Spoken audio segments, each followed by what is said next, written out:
This is Lucy Gathoni.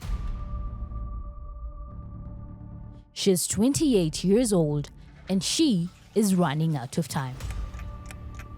Tulikuwa tunafikiria labda ni kansa. 5 surgeries.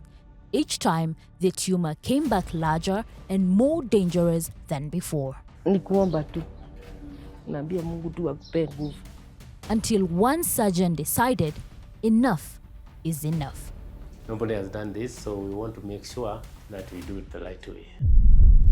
18 and a half hours, more than 20 specialists, and one Good Friday that nobody in the theater will forget. We need to achieve form. We need to achieve function. This was a complete facial reconstruction built from the inside out.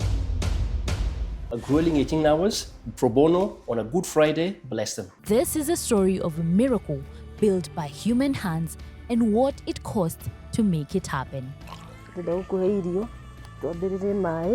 18-hour miracle inside the world's first facial reconstruction surgery done right here in Kenya.